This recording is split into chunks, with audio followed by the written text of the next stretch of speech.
யாருக்கும் தெரியாம சென்னையில கதிர் வந்து முத்துவலுக்கு ட்ரீட்மெண்ட் எடுத்துட்டு இருக்கிற விஷயம் இன்ஸ்பெக்டர் சுரேஷ் மூலம் தான் வெளிவரப்போகுது அப்படின்னு யாரெல்லாம் நினைக்கிறீங்களோ அவங்களாம் இந்த வீடியோவுக்கு ஒரு லைக் பண்ணிக்கோங்க. இங்க கடைவீதியில ஏதோ சத்தம் வர்றதை கேட்டுட்டு சுரேஷ் நேரா போய் அங்க பாக்குறாரு.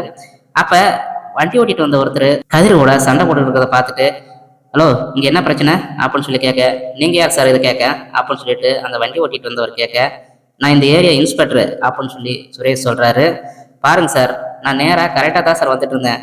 திடீர்னு இவர் வந்து உள்ளே விழுந்துட்டாரு அப்படின்னு சொல்லி கேட்டோன்னே கதிர் இருந்துக்கிட்டு, சார் தப்பு என் மேலே தான், நான் தான் கொஞ்சம் கவனக்குறையாக வந்துட்டேன், அவர் கரெக்டாக தான் வந்துட்டு இருந்தாரு அப்படின்னு சொல்லும்போது அந்த வண்டி ஓட்டிகிட்டு இருந்தவர், பார்த்தீங்களா சார் அவரே தப்பாக ஒத்துக்கிறாரு, நல்ல வேலைக்கு எதுவும் ஆகலை, ஏதாவது ஆயிருந்தா இவர் பொறுப்பா சார் அப்படின்னு சொல்லி கேட்கும்போது சுரேஷ் இருந்துக்கிட்டு, அதான் உங்களுக்கு எதுவும் ஆவலை இல்லை, அவர் தான் தப்பை உணர்ந்து தானே சாரி கேட்குறாரு, இதுக்கு மேலே எதுக்கு பிரச்சனை பண்ணிட்டு இருக்கிறீங்க, கிளம்புங்க அப்படின்னு சொல்லிட்டு அனுப்பிச்சி வச்சுட்டு கதிரை பார்த்து, நீங்கள் எந்த ஊர் அப்படின்னு சொல்லி கேட்குறாரு. சார் நான் குன்னக்குடி, என்னோட பேர் கதிர், நான் ஒரு ட்ராவல் ஏஜென்சி வச்சிருக்கிறேன், இங்கே என் மாமனாருக்கு வந்து கேன்சர்னால ட்ரீட்மெண்ட்டுக்காண்டி வந்திருக்கிறேன், வெளியே சாப்பிடலாம்னு சொல்லிட்டு வந்தேன், திடீர்னு நர்ஸ் கால் பண்ணி உடனே வாங்க அப்படின்னு சொல்லி கூப்பிட்டதுனால என்னமோ ஏதோன்னு சொல்லிட்டு கொஞ்சம் பதட்டத்தில் ஓடியாந்தேன் சார், அப்போ தான் இப்படி கவனிக்காமல் குறுக்க வந்துட்டேன் அப்படின்னு சொன்னோன்னே, ஓகே ஓகே கொஞ்சம் பார்த்துக்கோங்க, இந்த மாதிரி நேரத்தில் தான் பேஷண்ட்டை விட நீங்கள் ரொம்ப நிதானமாக இருக்கணும், நீங்கள் நிதானமாக இருந்தால் தானே பேஷண்ட்டை கண்ணு கருத்துமாக பார்த்துக்க முடியும், கூட யாரும் வேறு யாரும் வரலையா அப்படின்னு சொல்லி கேட்க, இல்லை சார் வேறு யாரும் வரல, நான் மட்டும்தான் அப்படின்னு சொல்லும்போது, பரவாயில்லைங்க இந்த வயசில் மாமனாருக்கு இவ்வளோ ஹெல்ப்ஃபுல்லாக இருக்கிறீங்க, ஃபேமிலியில் இருக்கிறாங்களா அவருக்கு அப்படின்னு சொல்லி கேட்க, எல்லாருமே இருக்கிறாங்க, சொந்தம்னு சொல்லிக்க அவருக்கு எல்லாரும் இருக்கிறாங்க சார் அப்படின்னு சொல்லும்போது, ஏன் இப்போ ஒருத்தர் கூட வரல அப்படின்னு சொல்லும்போது, சார் அது பர்சனல் அப்படின்னு சொன்னோன்னே, சரி ஓகே அந்த பர்சனல் நமக்கு தேவையில்லை, சரி பார்த்துங்க நான் இந்த ஏரியா இன்ஸ்பெக்டர் தான், உங்களுக்கு ஏதாவது உதவி தேவைப்பட்டுச்சுனாக்க பக்கத்தில் தான் ஸ்டேஷன் இருக்குது, நேரில் வாங்க நான் ஹெல்ப் பண்ணுறேன் அப்படின்னு சொல்கிறாரு. ரொம்ப தேங்க்ஸ் சார் அப்படின்னு சொல்லிட்டு கதிர் அங்கேருந்து கிளம்பி போகிறாரு. சுரேஷ் அந்த பிரச்சனையெல்லாம் முடிச்சுட்டு சாயந்தரமாக வீட்டுக்கு வர்றாரு. வீட்டுக்கு வந்து எல்லாரும் ஒன்றா சந்தோஷமாக சாப்பிட்டுக்கிட்டு இருக்கிறாங்க. அப்போ பேச்சு வாக்கில் மீனாக இருந்துக்கிட்டு, என்னதான் சொல்லுங்கள், எங்கள் ஊர் தான், அந்த இயற்கையான காற்று, கள்ளங்கப்படம் இல்லாத மனுஷங்க அப்படின்னு எங்கள் ஊரே தனி சுகம் அப்படின்னு சொல்லிட்டு மீனா சொல்லிட்டு இருக்கும்போது சுரேஷ் இருந்துட்டு, ஏன் உனக்கு சென்னை பிடிக்கலையாமா அப்படின்னு சொல்லி கேட்குறாரு. சென்னை பிடிச்சிருக்கு, ஆனால் இதே மாதிரி வந்து தங்கிட்டு போகிறதுக்குன்னா பிடிக்கும், நிரந்தரமாவெல்லாம் சத்தியமாக எனக்கு சென்னை பிடிக்காது, நமக்கு நம்ம ஊர் தான் செட் ஆகும் அப்படின்னு மீனா சொல்லிட்டு இருக்கும்போது அவங்க ஊர் பெருமையாக இவ்வளோ தூரம் பேசிட்டு இருந்தோன்னே சுரேஷ் இருந்துட்டு, அதனால தான் இப்போ குன்னக்குடிக்காரங்களாம் ரோட்டில் என்ன நடந்தாலும் பரவாயில்லன்னு சொல்லிட்டு வந்து வண்டிக்குள்ள விடுவாங்களோ அப்படின்னு சுரேஷ் நக்கலாக கேட்குறாரு. என்னது குன்னக்குடிக்காரங்க வண்டியில் வந்து விடுவாங்களா அப்படின்னு சொல்லிட்டு மீனா கேட்டேன்னு. ஆமாம் காலையில் கூட பார்த்தேன், ஒரு ஆள் கரெக்டாக தான் போயிட்டு இருக்கிறாரு, அவருக்குள்ளே வந்துட்டு ஏதோ பதட்டத்தில் வந்து உள்ளே விழுந்துருவாங்க போயிட்டாப்புல, அப்புறம் நான் தான் போய் அந்த இது என்ன ஏதுன்னு விசாரித்து அனுப்பிச்சி வச்சேன் அப்படின்னு சொன்னோன்னே, அப்படியெல்லாம் இருக்க வாய்ப்பு இல்லை, ஏதோ ஒரு வயசானவர் ஏதாவது இருந்திருக்கலாம் அப்படின்னு சொல்லுவான். வயசானவர் இல்லைம்மா, அவன் வயசு பையன்தான், ஏதோ குன்னக்குடியில் ட்ராவல் ஏஜென்சி வச்சிருக்கிறா அப்படியா, அவங்களோட மாமனாருக்கு ஏதோ ட்ரீட்மெண்ட்டுக்காண்டி இங்கே சென்னை வந்திருக்கிறாரா அப்படின்னு சொன்னோன்னே மீனா இருந்துக்கிட்டு, என்ன சொல்கிறீங்க குன்னக்குடியில் ட்ராவல் ஏஜென்சியா அப்படின்னு சொல்லி கேட்கண்ணே. ஆமாம் குன்னக்குடியில் ட்ராவல் ஏஜென்சி வச்சிருக்கிறா அப்படியாம்மா அப்படின்னு சொல்லி திருப்பி வந்து சுரேஷ் சொல்கிறாரு. உடனே வந்துட்டு ராஜிக்கு இவங்க பேசிட்டு இருக்கிறத கேட்டோன்னே வேகமாக எந்திரிச்சு வந்து, என்ன சொன்னீங்க குன்னக்குடியில் ட்ராவல் ஏஜென்சியா, அவரோட மாமனாருக்கு ஏதோ பிரச்சனையா அப்படின்னு சொல்லி கேட்டேன்னு. ராஜி ஏன் நீ இவ்வளோ பதட்டமாகற, ஏன் என்னாச்சு அப்படின்னு சொல்லி கேட்டேன்னு. இல்லை குன்னக்குடியில் ட்ராவல் ஏஜென்சி என் வீட்டுக்காரர் தான் வச்சிருக்கிறாரு, அதனால தான் கேட்டேன் அப்படின்னு சொன்னேன்னு. ஓ வீட்டுக்காரரா, பேர் என்ன அப்படின்னு சொல்லி கேட்டோன்னே, அவர் பேர் கதிர் அப்படின்னு சொன்னேன்னு. கதிரா, என்ன சொல்கிற, உன் வீட்டுக்காரர் பேர் கதிரா அப்படின்னு சொல்லிட்டு சுரேஷ் அப்படியே சாக்கா கேட்குறாரு. ஏன் அப்போ நீங்கள் கதிரை தான் பார்த்தீங்களா, கதிரான்னு எனக்கு தெரியாது, ஆனால் அவரோட பேரும் கதிர்னு தான் சொன்னார் அப்படின்னு சொன்னோன்னே உடனே வந்துட்டு வேகமாக போய் ரூமுக்குள்ளே போய் மொபைல் எடுத்துகிட்டு வந்து வேகமாக கேலரி ஓப்பன் பண்ணி, நீங்கள் பார்த்தது இவரானு பாருங்க அப்படின்னு சொல்லி கதிரோட போட்டோவை காமிச்சோன்னே, ஆமாம் இவர் தான் அப்படின்னு சொல்லிட்டு சுரேஷ் சொல்கிறாரு. அப்போ என்ன சொன்னார் அவர் அப்படின்னு சொல்லிட்டு அப்படியே ராஜி ரொம்ப பதட்டமாக கேட்குறாங்க.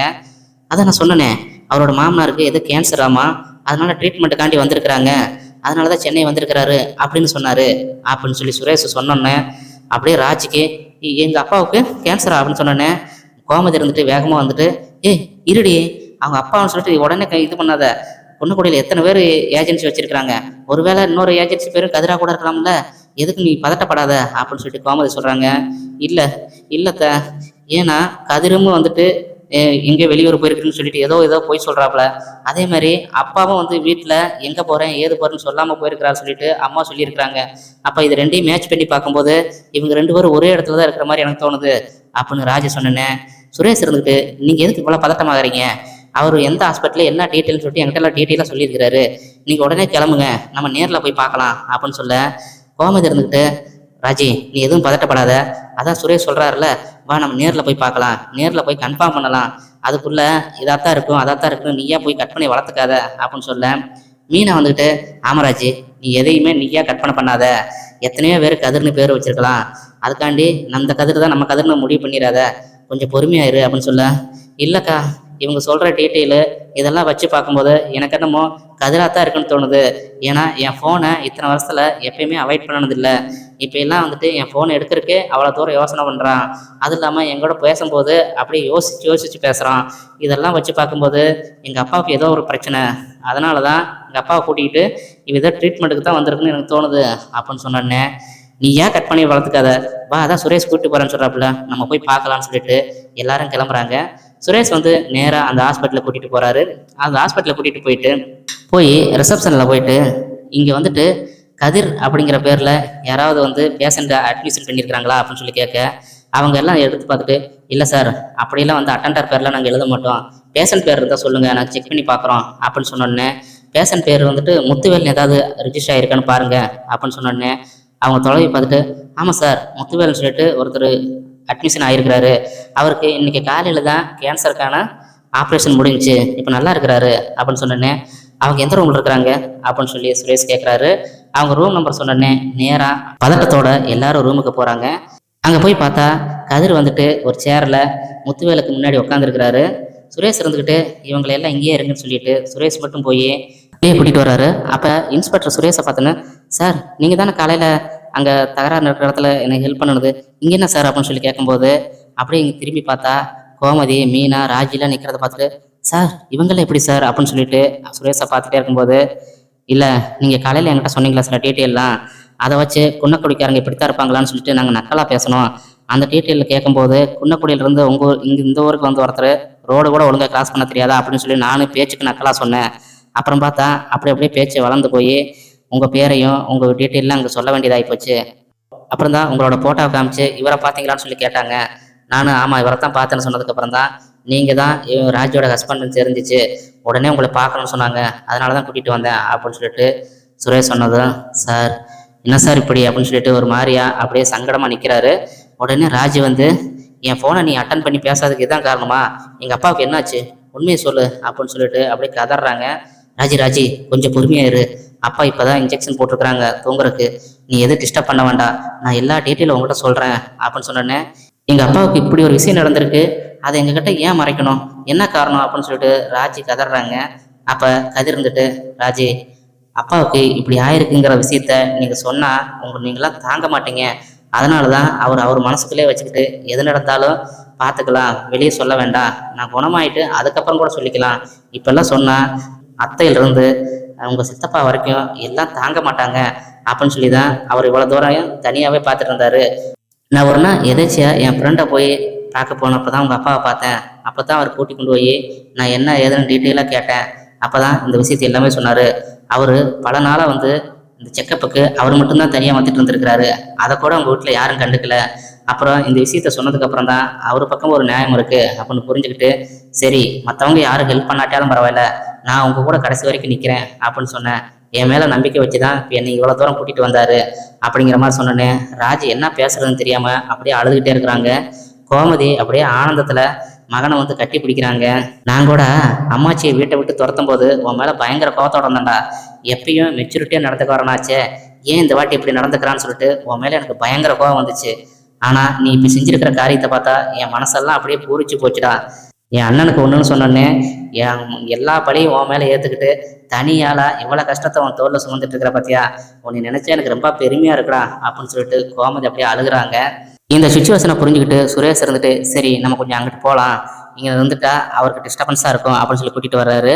அப்போ ராஜியை பார்த்துட்டு, நான் தான் உங்கள்கிட்ட அப்பயே சொன்னல ராஜி, காரணம் இல்லாமல் யாரும் எதையும் செய்ய மாட்டாங்க, இவ்வளோ பெரிய பிரச்சனை இருந்ததுனால தான் அவர் உங்கள்கிட்ட டீப்பாக ஃபோன் போட்டு பேசலை அப்படின்னு சொன்னோன்னு ராஜி தான் மேலே இருக்கிற தவறை புரிஞ்சுக்கிட்டு ஆமாம் அப்படிங்கிற மாதிரி தலையாட்டுறாங்க. அப்புறம் ராஜி இருந்துட்டு, இது சித்தப்பாவுக்கெல்லாம் தெரியுமா அப்படின்னு சொல்லி கேட்குறாங்க. அதான் நான் சொன்னல, உங்களுக்கே இப்போ தான் தெரியும், அதுவும் இவர் மூலமாக தான் தெரியும், நாங்கள் முடிஞ்ச அளவுக்கு இந்த விஷயம் நடந்த மாதிரியே தெரியாமல் மறைக்கணும்னு தான் நினச்சோம், அதுதான் உங்கள் அப்பாவும் விரும்பினாரு. ஆனால் எப்படியோ உங்களுக்கு தெரிய வேண்டிய கட்டாயம் வந்துருச்சு, அதனால தெரிஞ்சிருச்சு. ஆனால் ஒன்றே ஒன்று, இப்போ நீங்கள் அவரை பார்த்தது கண்டிப்பாக அவருக்கு தெரியாது. அதே மாதிரி நீங்கள் அவர் பார்க்கல அப்படிங்கிற மாதிரியே மெயின்டைன் பண்ணிக்கோங்க.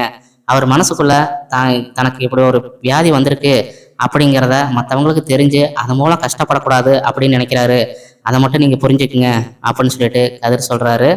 அதை கேட்டுட்டு கோமதி இருந்துக்கிட்டு, அதுக்குன்னு எப்படா சொல்லாமல் இருக்க முடியும், இது எத்தனை நாளைக்குடா நீங்கள் மறைப்பீங்க அப்படின்னு சொல்லி கேட்க, அம்மா சொல்லி என்னம்மா ஆக போகுது, அதை அப்படியே விட்டுறலாம். அதை சொல்கிறதுல ஏதோ ஒரு பிரயோஜனம் இருந்தால் சொல்லலாம், எந்த ஒரு பிரயோஜனமும் இல்லை. அதனால தான் அவரே அதை மறைக்கணும்னு நினைக்கிறாரு. இதெல்லாம் வெளியே சொன்னால் அவங்க அப்பத்தாவில் இருந்து எல்லாருமே ரொம்ப மனசுடைஞ்சு போயிடுவாங்க.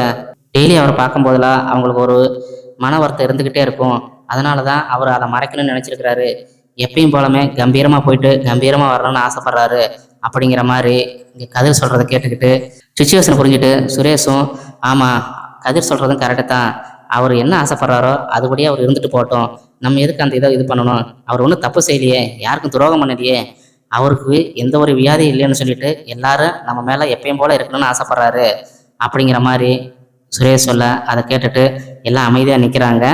அப்போ ராஜ் இருந்துக்கிட்டு, அம்மாவுக்காவது தெரியுமா, நீங்கள் அம்மா கிட்ட பேசினீங்கலாம் சொன்னாங்களே அப்படின்னு சொன்னோன்னே, ராஜி இப்போ தானே உங்ககிட்ட சொன்னேன், உங்கள் 3 பேத்துக்கு தான் இப்போ தெரியும், என்னோட சேர்த்து 4 பேத்துக்கு மட்டும்தான் இப்போதைக்கு தெரியும், மற்றபடி நம்ம குடும்பத்தில் இருக்கிற யாருக்குமே தெரியாது. அதை அப்படியே மெயின்டைன் பண்ணுங்க, அது மட்டும் போதும். அவருக்கு எப்போ தோணுதோ எப்போ சொல்லணும்னு நினைக்கிறாரோ அப்போ சொல்லட்டும், அது வரைக்கும் நீங்கள் எதுவும் சொல்ல வேண்டாம் அப்படின்னு சொல்ல, ராஜியும் அதுக்கு மேலே எதுவும் பேசாமல் அப்படியே அமைதியாக நின்றுட்டு இருக்கிறாங்க.